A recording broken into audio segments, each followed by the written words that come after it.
the tradition that we have where the chair has a cartoon drawn of themselves and it kind of encapsulates where they really were most active in their 1-year tenure on the board.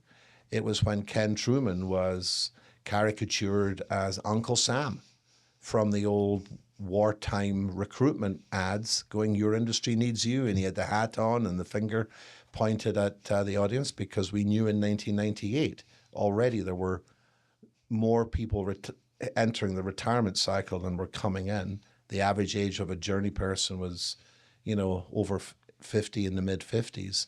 And yet, it really was only in the last 4 or 5 years that we've been talking more openly about it. So, I mean, you mentioned the stats. There's 250,000 people in construction that are scheduled to retire between now and 2032.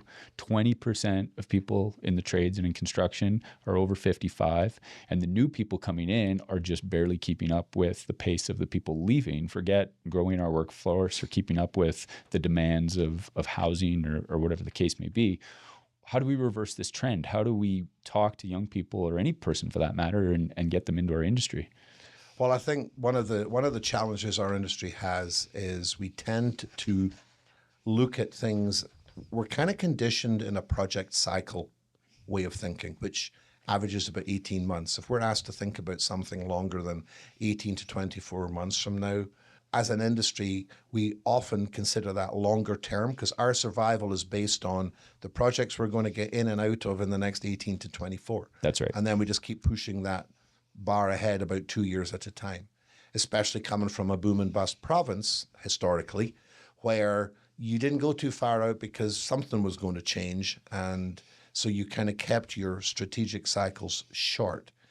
When it comes to workforce and our industry becoming a more popular destination for young people to plan a career, we're going to have to be willing to commit to a 20-year exercise, because it's going to take that long. Because it took 40 years to get to where we are, of gradually allowing, especially in North America, the idea that if you want to be anybody, you need a 4-year degree. Yeah.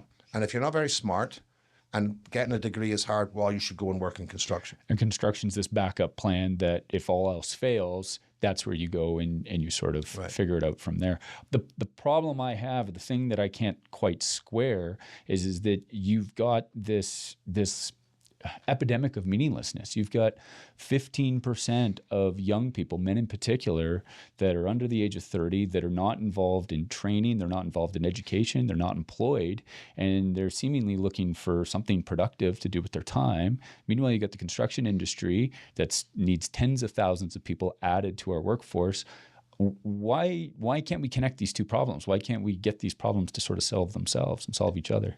Well, I think the societal norms that just it's a bit of a boiling frog scenario. You know the analogy, if you drop a frog into boiling water, it'll jump out immediately to save itself. Yeah. If you put a frog in water and gradually bring it up to the boil, I know that's a gruesome concept, but Al Gore used it, so I should be allowed to use it. Yeah, I think you're allowed. The frog won't realize it's going into dangerous territory and probably doesn't survive. We've kind of been a bit of the boiling frog, and now we're looking at this situation, which is why I say, while, we can make 3-year fixes, 1-year fix, we can make it better one step at a time. But we're talking about a societal turnaround. And we've seen many, many other options of career materialize in the last, I've been in the industry since 1981. The choices weren't that long when you were 17 years old in Edinburgh in 1981. Yeah.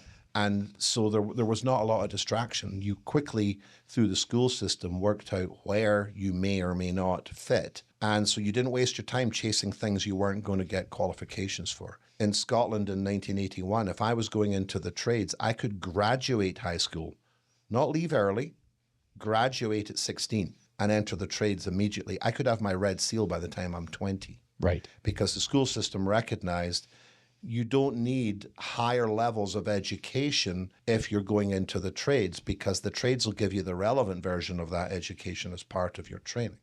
So the educational system was aligned with the choices that society needed people to look into. And we need to think about that. It goes right up to the school system.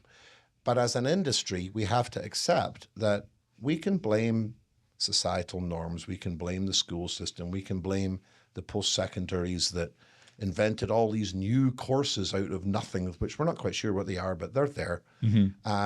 But we also have to look in the mirror. Our industry has not always been the best kind of an employer. I think that's fair. I think there's some messaging in here too, because I think, frankly, I'm optimistic about the future of our industry. I mean, I think about my kids. I think about myself. I've got 3 young kids, 2 boys and a girl.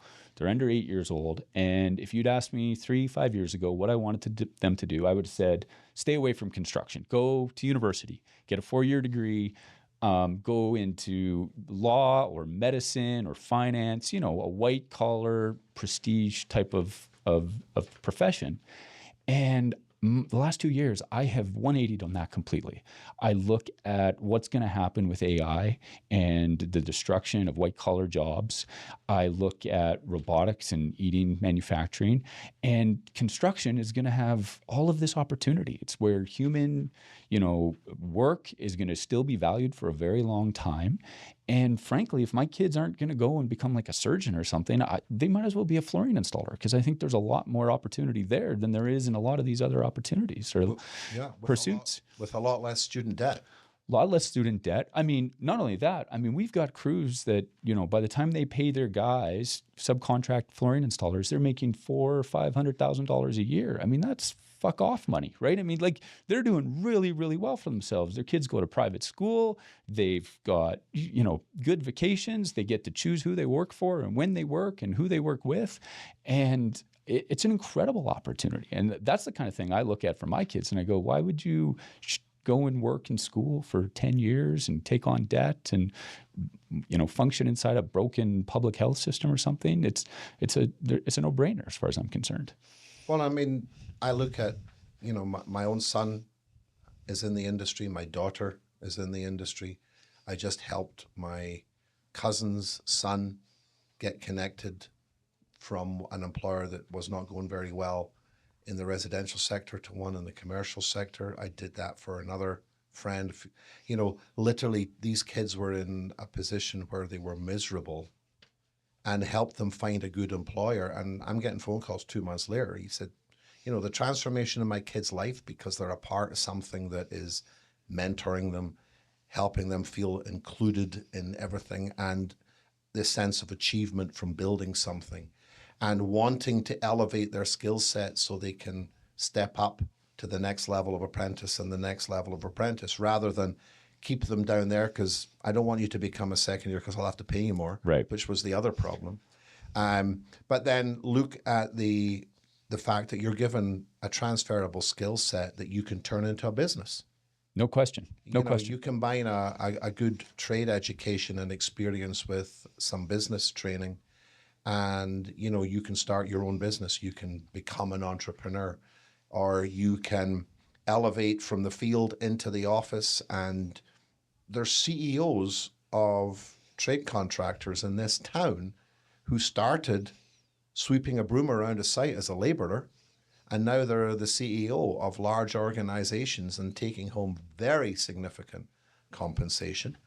And that's why I always say this is the only industry that can take you from broom to boardroom over the course of a 35, 45-year career.